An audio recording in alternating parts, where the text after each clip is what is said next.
Hello, everybody. Reggie Time here, and in just a moment, we're going to be looking at some hands I played this week against some spectacularly bad opponents. Um, all the hands are the fun, they're entertaining. I do encourage you guys who like seeing some crazy stuff to stick around past this initial warble. Who knows how long this initial bit's going to be? But if you don't want to watch this bit, just fast forward to the video on YouTube till you see the Poker Tracker replay, and then you'll just get to see the interesting hands.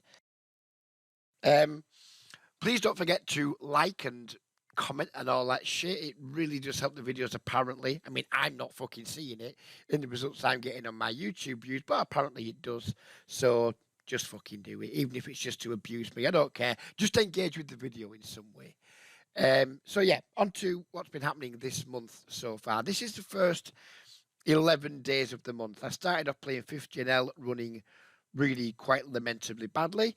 I wasn't playing well either, to be honest with you. There was definitely more than a hint of complacency because for those of you who watch my channel regularly, you'll have seen just what a fantastic January I had. I had one of my biggest winning months in years in January. I think I made close to 2,000 dollars when we factor in some rewards and what have you. And I think I just started the month off a little bit complacent, overconfident. Then we ran bad, and as you can see, then we just played bad. To be honest with you, I mean, a lot of these like sharp down seems to just be playing badly, just not hitting the fold button enough, and just punching around a bit. It wasn't close to good. Then on Sunday morning, I'm in a small Discord group with some similarly recreational / profitable players. And I just had a little like monologue. I wasn't really caring about getting a response. I just wanted to like, get some of my thoughts down. I quite often do this when I'm not feeling great about poker. I just type a lot of stuff out. Sometimes I'll send it places. Sometimes I'll just type it out and then just like delete it again. And I've had the therapy of typing it out. And yeah, a few of those things were like, yeah, I need to improve in certain areas. There's certain areas where I feel like I'm being or not where I'm being, but I feel like I've got little to no edge against a lot of players. Those primarily being in 3-bet pots, out of position, etc. So I was rambling on about that for a little bit, like I am now, basically, discussing the idea of maybe buying GTO Wizard for a month, just so I can really drill down on that particular area in my game, which is definitely the weakest part of my game by a mile. Then on Monday, the fabulous Weasel 1991, who might I add, if you are not sub to on Twitch, or at least not following on Twitch, you are making a big mistake because, you know, he produces some absolutely fantastic content. He's a man, I think he's 32 years old, because he reminds us all the time when he's bluffing. He's a spectacularly bad-tempered bastard. He treats his viewers like something he's fucking stepped in most of the time. But he's, in my opinion, like a decent player. And I think you can definitely pick things up from watching him play, even if it's just population reads or reads on what certain, or how to play certain hands in certain situations, etc. And he's also a ballsy fucker because he plays 200 L or higher on a stream in bad pools. He's having a bad start to the year, but yeah, just go ahead and give him a follow, give him a sub even, and yeah, show him some love because he's out there and he's fucking doing it. He's putting the graft in, and I've got a lot of respect for that. Some streamers don't. Some streamers think it's a week's work to do fucking like, I don't know, a few hours a week playing, not much studying, and like they just think it's, look at me, I'm a fucking, you know, I don't know. They don't put the work in and they don't deserve success, basically. But Weasel does. He clearly puts work into his stream, clearly puts work into his game. He grinds the hours. He deserves every bit of success he's got, and he deserves all the follows and subscribers he gets. Anyway, there's enough ass kissing of him. On Monday night, he reviewed a 25 fast forward session I'd played, and he wasn't overly critical of my game, to be fair, which is nice because fuck me, he can be critical of people's games, but he did make some good points about areas I could improve, and I knew what those areas were already. But when someone else is saying it too, you're like, right, I need to do something about this. So on Monday, I decided to purchase GTO Wizard, and I haven't done too much with it yet. I've ran some spots that I get myself into, and I'm getting better. But there's a long, long way to go, and hopefully before my subscription runs out, I'll do a lot more work on it with some of my peers, and hopefully by the end of the subscription, I'll be in far better shape. So yeah, this is the month to date. We'll look at sorry, this is up to the 11th. We'll look at how this week's gone after we've looked at the hands that we're going to look at now. So here we are. Before we start looking at these properly, I do want to, again, I make this point a lot in my channel, but it's really important because most of you who watch will fucking stink at poker and not win. Or if you do win, you'll win very little. And well, number one, you're probably just relatively mediocre, like the rest of us are, or like most of us are. So you're probably not very good. And then you're probably playing in either speed poker pools where at the micro stakes it's just a massive rake trap and the games are borderline unbeatable, or you're playing reg tables and you're not giving enough respect to the notion of game selection. The rest of this video is going to show us the value of game selection. This is probably the worst table you'll see me at in the entire video. We're here for this guy who's playing 74-26, then the other three is like, meh, whatever. There won't be a worse table in this entire video for the rest of this video than this. It's really important. You know, you could be a really mediocre player. I mean, I'm at best, I'm a tight meh reg. And I probably make more money than most people playing the stakes I play because I do give a lot of respect to table selection. And if I was to play speed poker the whole time, I'd lose my fucking mind. I'd probably win at best 3 or 4 bigs 100, and I'd be like everybody else. My graph would be like a fucking heart rate monitor, and I'd be on permatilt. But fortunately, I understand that it's not enough just to get relatively good at poker. Like the technical aspect, it's also important to get the other stuff right. Mental game selection.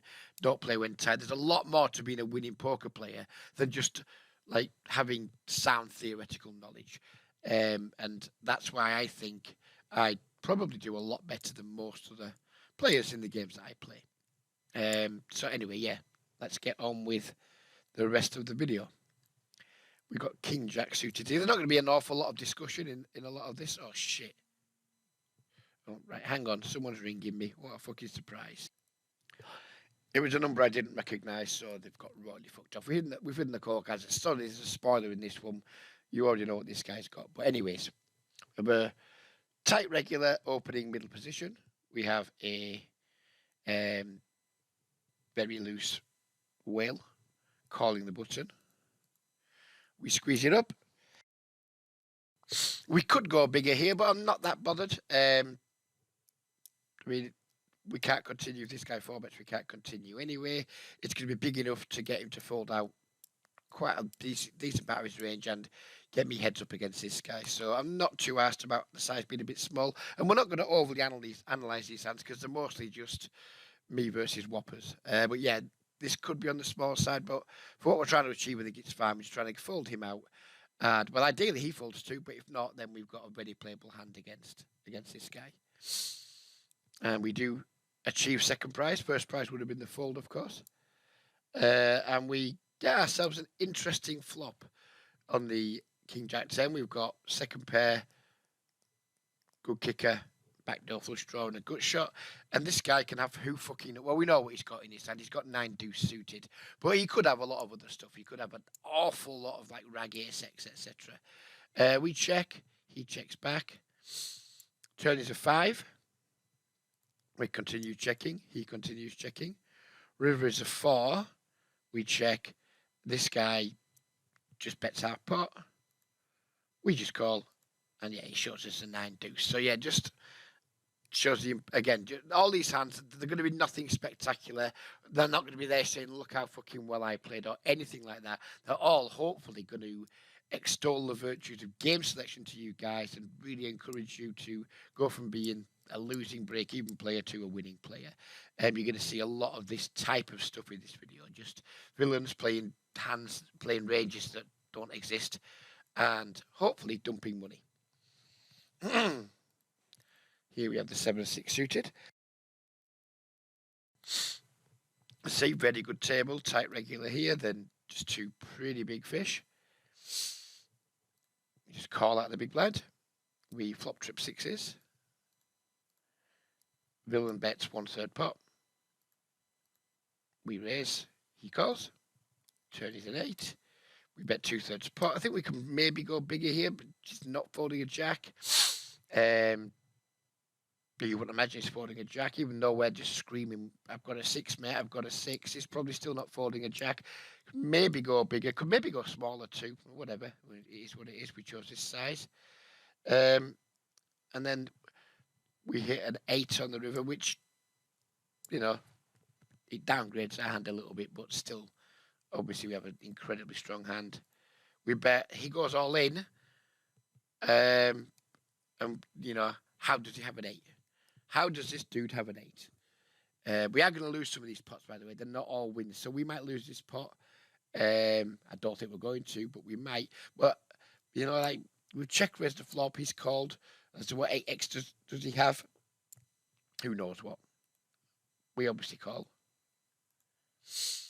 And he had the ace queen offsuit.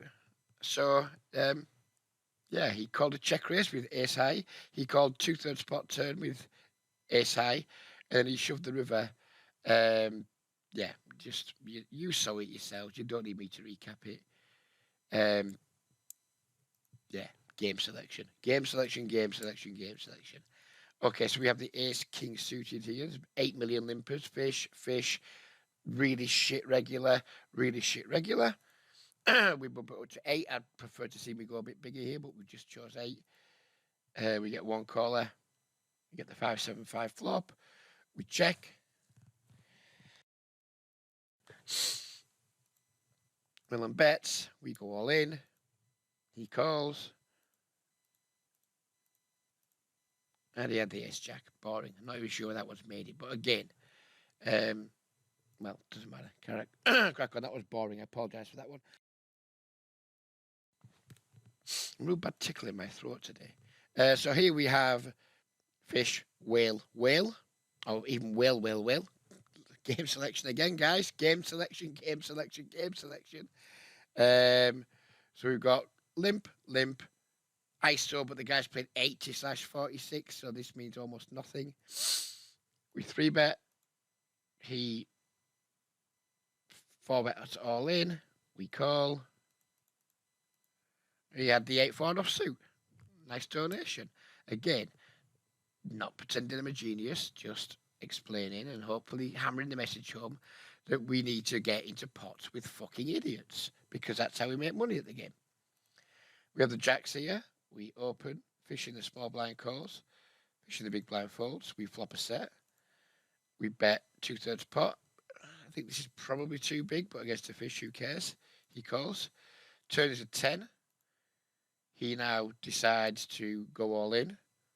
He just doesn't have ace king very often. We call. We river a full house. He had ace 9 offsuit. Keep them coming, guys. Keep them coming. Keep these chips coming Reggie's way. Maniac again. It's possibly the same Maniac from before. We 3-bet. This isn't big enough. We should just go bigger against this guy. We do get the cold 4-bet shove. Then we get another all in. Then we get another all in. And so what the fuck are you doing with ace queen here? You've got Maniac number 1, all in. Maniac number 2, all in. Maniac number 3, all in. We need, apparently, according to this, we need 34% equity to call. Anyone just flicking it in here? Anyone folding? What are you doing? I decided, I remember this hand at the time, that I was likely up against a pair, at least, and very likely that at least one of my aces wasn't live, because you'd imagine at least one of these guys would have an ace. So I just didn't like the spot very much, and I folded because I'm an absolute fucking filthy nit. And he went all in too. And let's get the cards in. Let's get the cards on the back. There's 10-5 suited, jacks and 9. So, I mean, obviously, had we seen the cards and we knew both our overs were live, we would have taken the spot, of course. But never mind, we didn't.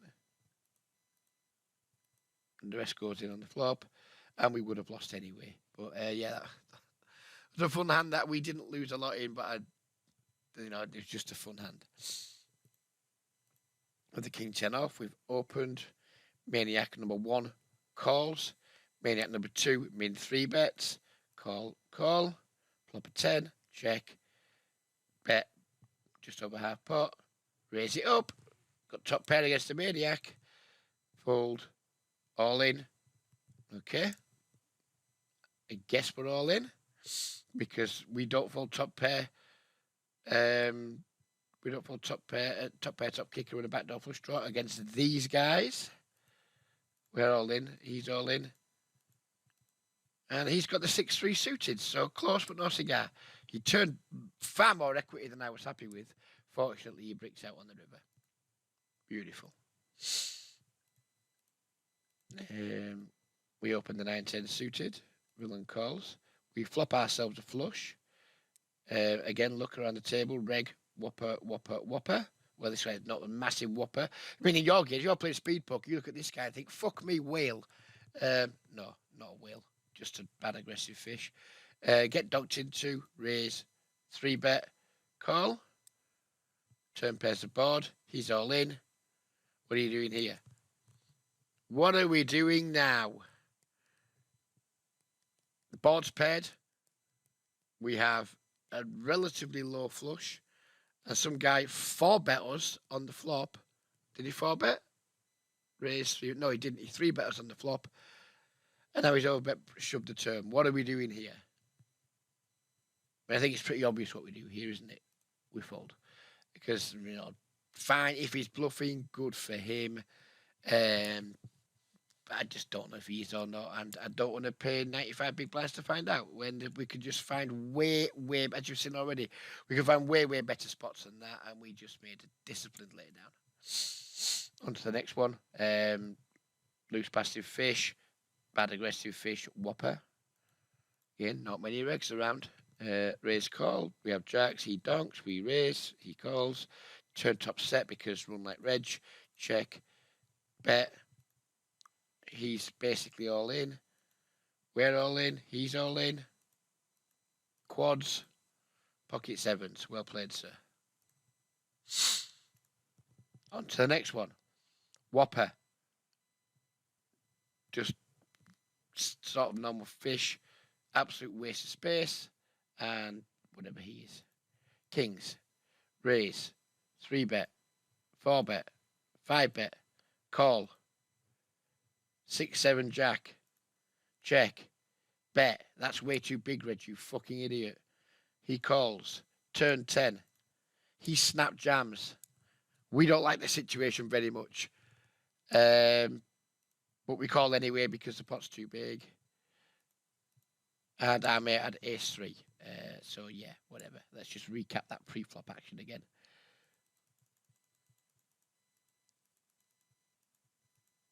Open, 3-bet, 4-bet, 5-bet, call. The guy's calling 5-bets with ace-3 suited. You know, when you do that, you need to make some flushes now and again. Next hand, aces. Limp, raise, call. Over pair flush draw. Check. Bet half pot. Probably too big. Doesn't matter anyway. Dude's raising. He's all in. We're calling. The guy's got 3 deuce. You know, printing. Absolutely printing. You love to see it. Maniac limps this time. We just over limp. We're going to flop a set, obviously. Otherwise, he's standing there. We do flop a set. Check. Bet 1 big blind. Raise to 17 big blinds. Call. Maybe should 3-bet. Fold. Turns a flush card. Villain. Half pot. Me. Call. Villain. River brings out a 4-liner. This guy's a fucking absolute monster weapon. We've got less than pot left. Check. He's all in. I fucking despise the spot. Rip the plaster off and call because 75-64. Could be fucking doing this anything. 10-5. He rivered 2 pairs and value shoved. I think. I don't know. But happy days. There's another one for the boys. Ace Jack. Raise. Whopper call. Nick gets out of the way. Another whopper call. We flop ourselves an open ender. Donk. Call. Call. Turn the nuts. Bet.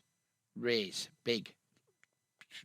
really try to stack just a jack here, just a naked jack, or like just get more money from flush draws, etc. Yeah, he's all in. Is he all in? Yeah, he's all in. He's all in too. We just call because I don't know why. I think this is a big, big mistake. This is too fancy. We should just be all in. Worst river in the deck. Check, check. Jack 5 and 8 jack, and we did not. We failed. We failed miserably to get all of his stack. Naughty boy, Reggie. Too cute. Just fucking rip it on the turn. I do not know why I did not rip it on the turn. This, yeah, just that was bad from me. That's really bad. Last hand. Open the jack queen. Fish calls. Red gets out of the way. Fish calls. Flop top pair. Check. Bet. Call. Call. Turn 2 pairs. Check. Check. Sorry, we lead this turn. No one's got any money, really. This guy's all in. We're like, okay, we call then. And this was from this morning, and the guy just had the pocket queens, and he did us good. He did us real good. So hats off to him. So yeah, they're all the hands that we've played this week against Whoppers. And how many hands was there? 1, 2, 3, 4, 5, 6, 7, 8, 9, 10. I don't know, 15 or 16, something like that. Just getting good games. I mean, just go back and skip through the video again and look at how many bad tables you saw. The first one was the only one. Game selection is absolutely vital if you want to be a winning poker player. It's not enough. It's nowhere near enough to just keep on making technical improvements to your game. You've got to put yourself in situations where you can actually have a decent win rate. So now we'll get on to how it's gone since I kicked myself up the arse on Sunday. So that's a bit of a spoiler. Look away, look away. So since Sunday, that's how it's going. It's absolutely phenomenal. We're just fucking absolutely crushing. Beyond crushing, like literally destroying, seeking and destroying. And it's mostly, I've been playing well. I haven't even been running that well in terms of all in EV, but I've been getting in some very good situations. You've seen some of them in the video just then. And just fucking game select, boys and girls. Just game select. These are how my stats look for that. We're just playing pretty fucking nitty. 22, 18, 8-3 bet. It's just bog standard like reg stuff. Doing a lot of folding versus 3 bets, which typically I would do. And then if we look at it by session, you would expect it to be a lot of winning sessions, which look at it, there's like 4 losing sessions from however many sessions that is. I can't be asked counting. But my average all in equity is 72.95 because I'm being good games where people get it all in with bad hands. We're just fucking destroying it out. We were 21 bigs to 100, albeit only over nearly 8,000 hands. There is definitely some positive variance in this in terms of how well I'm running. But yeah, just fucking girls and boys, just get in fucking good games, please. And just monetize your hobby.